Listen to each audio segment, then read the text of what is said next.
Welcome back to Within Reason with Bob Kerrigan. On my left, I'm Bill Rankin. And we've been talking about anything we feel like talking about, the serious and the sublime and the important and otherwise. There are some really important public issues that we don't think gets aired enough. Here's a state issue that, quite frankly, just caught my attention. And it was in the paper, and it's been the subject of news reports. In the state of Florida, and other states are kind of hanging around watching to see how this goes. In the state of Florida, applicants for welfare benefits have to be drug tested. And we were talking before, when you start to talk about these things, you realize how little you know, because there are lots of different public assistance schemes. There's aid for families with dependent children, and then there's housing assistance, and then there's food stamps, and there's various things. For at least some of them, in the state of Florida, Governor Scott signed this. You have to, now this is, we can leave this aside for now, but the way it works is if you're an applicant, and apparently pretty poor, you got to use your own money to pay for a drug test, and then if you pass, you get it back. And then if you don't pass the drug test, if there are children involved, you can get somebody else to administer the money who does pass a drug test, but if there are not children involved, you're out. You can come back in a while and take another drug test. Now, the common sense reaction, and I've talked to a bunch of people about this, is, well, I had to take a drug test to work. Giving these people a drug test to get free money does not offend me. And I kind of like that. There's a legal argument. There's a Fourth Amendment argument. Bob's got kind of a equal protection argument, and they're almost making a right to privacy argument, that drug testing is a search, and you should have a reason for it. When you read the opponents of it, this is what they say. This was a judge. This happened in Michigan, and the appellate court at the appellate level upheld throwing out Michigan's law, as I understand it. But the first injunction back in 2003, U.S. District Court Judge Victoria Roberts issued a preliminary injunction that you cannot enforce this law for this reason. Drug testing an entire class of citizens simply because they are poor would be dangerously at odds with the tenets of our democracy. Howard Simon, who is and has been the head of the ACLU in Florida, suspecting people are in an economic downturn and they have to turn to the government and subjecting them to this, these are his words, to humiliating search of their urine and bodily fluids without cause or even suspicion of drug abuse is unsound policy in Florida. On subjecting them to this humiliating search. Well, have you ever taken a drug test for a job? Well, you gave yourself a job. I mean, you've been in practice. I never had one. Yeah. I never had one because I never had to apply for a job. Right. I was always working. You got out of school and you opened your own law office and you didn't drug test yourself, apparently. Well, I went to work for the public defender. That's right. At those times. In those days, you weren't being drug tested. No drug tested. Yeah. Well, when I volunteered to be a teacher, one of the first things they did was say, here, here's this form, take this out there and get a drug test. All right, can I ask you a question about that? I didn't find that all that humiliating. Not humiliating, you're fine. You come back, you passed it. They shake your hand, congratulate you, and that night you get all tooted up and you go to work the next day. Who's going to find out? No, well, you wouldn't. They can't drug test you every day. Right, so what's the point?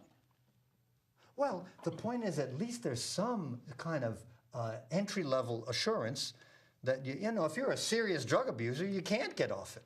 Well, I mean, if you're addicted to meth or crack or heroin, then it shows up. And I passed. I didn't have any of those. I'm sure you didn't. You would be able to detect then a person that was addicted to substances, illegal substances, maybe or even using them. Or using them. Pot, I think, would be enough to ring the bell. To the point that they couldn't refrain from using them, right? That's who you would detect. Not the casual user or whatever. You detect anybody who had recently used one of the drugs they test for. Okay, so you apply. You know you're going to apply. You're clean as a hound's tooth for 4 weeks. You apply. The truth is I didn't. No, wait. I didn't. I went down there and said, no, let me, whatever I said. Well, I didn't know. I'm just disputing what you said. I had no idea I was going to have a drug test. Oh, but I'm saying this is a hypothetical. It has nothing to do with you. This is a person who knows they're going to be drug tested. Right. Okay, so for 4 weeks, they're clean as a hound's tooth. Right. They go down to get tested. They pass 100%. Right. The next day, they start using drugs. Well, they could, yeah. Of course it's not a guarantee, but it is some assurance that at least when you hire them, they're drug-free. Sorry, we have some assurance. I'm just making. I want to make the points. All right, now. So you're against drug testing for anything, like airline pilots? It would depend on the job. People operating heavy equipment, the day they operate, I think they should be drug tested. Every day?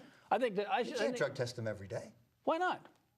Well, it'd be a tad expensive, wouldn't it? Well, every day? Let the every day they fly. That's not every day. They don't do that. 2 days a week. Okay? They fly. You have a urine test and you submit it. That's it. Period. Every day. Every time you fly. That sounds a little impractical to me. Well, I mean, if you're going to do it. You're against drug testing in general unless it's every day. Oh, no, I just said sense. Operating heavy equipment or flying an airplane, you ought to have a higher degree of requirement for a person having their full faculties than somebody I think there's an argument for that. Using a shovel. If you have the lives of hundreds of people. All right. Yeah, there ought to. In your care, you're flying the airplane. I recommend. It's really important that you not be loaded. I recommend random testing anyway. I mean, absolutely. Random testing is so much better than upon applicants. But in any event, what about this? It probably is. What are you going to do with a 1 to 3% false positive? How are you going to handle it? Lady goes down there. She's disabled. She's in a wheelchair. True? I'm just asking you hypothetically. You have a 1 to 3% false positive for a particular Wouldn't it matter test. if that's true? Well, of course it would matter if it's true. I'm just asking you, how would you handle a false positive number? If there were false positives, then you'd look into the science and say, well, there are some false positives. We're going to give you another chance. Go to this other place and take another test. You get another shot at it. So if you I don't know if there are false positives. But you would recommend that anybody with any detection of any drug where false positive is possible, that they are entitled to the second test then, It would depend on the facts. It would depend on, is it 1 out of a million? Well, I don't know what the false positives are. What if it was you, and what if you were the 1 out of the million? I'd figure a way to do it. I'd go get my own drug test and submit that. Because I know I wasn't taking any drugs. That reminds me of the criminal defense lawyers that get their own polygraph examiner. Right. It's like, he just does polygraph examiner. He's in the back of their office. He's a good guy. He's tested my client, and my client is telling the truth. That's why they don't admit it. Yeah, well, thank goodness they don't. Well, let's admit for the purposes of argument that drug testing serves some purpose. I think it does serve some purpose for certain kinds of jobs that involve public safety, for certain, but not for some person on disability. You would be against drug testing somebody who just carries papers around in a law office. Depends if they're driving a vehicle. If they're carrying papers in a law office, I would say you don't have to drug test them, okay? You'll see. But we do. We drug test our employees. That's because we go through a hiring agency. They do it to cover themselves. That's all they do that for. If we told them, listen, all this person's going to be doing is moving papers around the office. Well, that's not going to make a difference to them. If you apply for a job in our law firm, and we want to hire you, you go out and get a drug test. And then any job. And you pass it, and then from then on, we don't care if you're stoned. No, that's right. No, it's not that we don't care. We certainly would we don't want to know. Sensitive to evidence of people being really stoned. Is John here today? Or is he sleeping in the corner? Is that the guy sleeping in the corner? I mean, and it doesn't matter about us. I think it's fairly ubiquitous. If any job at Walmart, any job, whether you're pushing a broom, you're operating the cash register, this is you get a drug test. all aimed at the stereotypical black woman with children out of wedlock. That's what these Republicans have been dying to address, this terrible social wrong from the beginning of time. Oh, they're sucking money out, and they could work. They're on the porch watching TV, and they could work. They could all work. They never have any basis for that. They don't have any numbers on any statistics on anything, but that's what they want everybody to believe. They're all out there sucking up the money, not doing anything. So it's ill-motivated. Badly motivated. Just like shutting down voting rules and, all the things Republicans do. That's not what we're talking about. That's a different issue. I thought throw that in. It sounds like it's a possible point there. I think that's exactly what's going on. It's all aimed at the stereotypical person that they claim is sucking off society, having too many children, and not employed. And that's, I think, Bill and I are going to look into this, I think that's a tiny percentage of the payments of our welfare programs. I think that is, but I don't know for sure. Here's the issue, and the appellate courts are going to decide it. Yeah.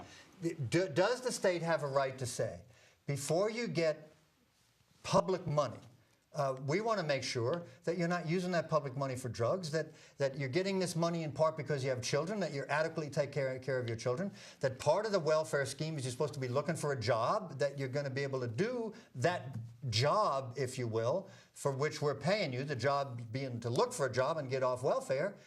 That doesn't seem unreasonable to me. And the counter that it's just so you're subjecting people to this humiliating drug test, that's nonsense. I agree with that. I think that's a bleeding heart nonsense. That's the problem with the extreme left position on a lot of things. It's like that. That's not the issue, okay? It's not the issue. It's humiliating. No, it's not humiliating. What are you talking about? You know, you get a blood test, or you get whatever, and you're applying for benefits. That doesn't bother me. It's just the procedure of how it would work, the unfairness of who's going to be tested and who's not tested, who gets government money. Bob says if you get farm subsidy payments, you ought to be drug tested. Now, I wouldn't mind that. I don't get any, and generally speaking, I think it's a bad idea to give out farm subsidy payments at all anyway. But you do understand there's a difference. There's a difference, and I think there's a legitimate point to say that people should perhaps be subjected to some kind of evaluation before we give them our money, taxpayer money, if they're going to use it and they're a mainline heroin addict and their kids are not eating and things like that. I think it's a huge problem, and I think we do have a right to do that to an extent. I don't know what level it could be done. The people who are against it say, well, not many people turn up as drug abusers. Good. Maybe it's having a good effect then, because people will self-select out if they're drug abusers. They won't even apply. I think that's probably true too. I don't know. So we'll have them out by burglarizing, breaking into homes to get their money instead of their little check from the government. That'd be a good plan, right? Well, the better plan would be to run this country in a way, and you could do it, that creates more manufacturing jobs, creates more entry-level jobs, has more opportunities for people. All right, we are about to close up, so you've got to tell us why you're going to support Mitt Romney. Okay. You ready? Well, yes. Quite simply, there's not much about Mitt Romney. I think Mitt Romney, although he's flip-flopped all over the place in order to get where he is, I mean, you'd never get by the Republican primaries without, you know, bending over and kissing the toes of certain clay idols that they have in the Republican Party. But he's a decent guy. He's not an ideologue. He'll be practical, and he's much less likely, or at least as much less likely to go as fast in the direction I see that is ominous, and that is the metastasizing of big government. Now, Obama is the one reason not to vote for Obama is with Obama you get the Democratic Party. I mean, he's beholden to lots of people in the Democratic Party. The big stimulus plan that came out, all the little stimulus items in there were all the leftover failed ideas from the liberals that Nancy Pelosi stuck in there, which were all a bad idea. When Obama was elected, first of all, he was the anti-Bush. And if I'm not leaving you enough time, just cut me off. He was the anti-Bush. I mean, Bush was bellicose and arrogant and getting us into wars and crony capitalism. He was a terrible president, and I agree that he was. So then we got Obama, who was the anti-Bush, cerebral, calm. We're going to have a transparent government. We're going to transcend politics. We're going to transcend race. We're going to transcend politics. We're going to be off in the lofty air of reason and not politics as usual. You can't argue that we haven't had politics as usual. He's now part of the do anything to get elected camp. And here is I think, the only thing that works is the free enterprise system and capitalism. And I think there are loads of signs that President Obama really doesn't like either one. I think that business about you didn't build that, I think that was a look into his collectivist soul. That was taken out of context. I watched the whole YouTube thing, and I don't think so. He has the intellectual's arrogance about controlling the behavior of others. He thinks you can control business by rewards and punishments. You know, he thinks that you make a decision to ship jobs overseas. No, you don't. You make a decision to save money by shopping here versus shopping there. It's a totally phony issue. And he is divisive. He's told a whole bunch of people that the reason for your problems is the greed of other people. Now, this is interesting. If you want to hold on to your money, you're greedy. If you want some of other people's money, you're progressive. Forward. Charge ahead. Nonsense. I mean, all this crap about the rich skating by, whatever you think about that, the rich pay all the tax. The rich pay, even though the tax rates aren't as high, they pay as high or higher a percentage of the taxes as they ever did in this country. You know, So we're rewarding Solandra and rewarding those people. I don't think that's good public policy. And I think the Obama administration has fostered entitlement and dependence. They've got this culture now that they foster, which is if somebody wants to cut off a freebie, that's a war on something. If I don't get free contraceptives, that's a war on me, and it's a war on old people. And when Paul Ryan came out with this modest plan to slow the government spending, that was social Darwinism. I've used up too much of my time, and I'm sorry. I yield to you. Well, we just have a minute, and I'll say that I agree with Bill on some things and disagree with him on another. The problem with President Obama is that he is involved with people in the Democratic Party like Nancy Pelosi that are divisive and terrible for this country.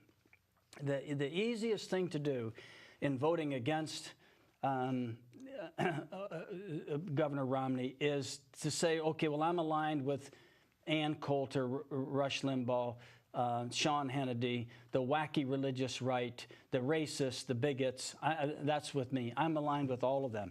But you don't have to be. And I think that what the decision you have to make is right now is this country facing an ominous problem with its fiscal situation? I personally think it is. And I think that a vote for Governor Romney will not endorse this crazy right-wing wacko nuts that predominate on the media. And I'm inclined to vote for him, regretting greatly that the Democrats have failed so miserably. All right, that's it for tonight. Thank you very much, and we'll see you next week.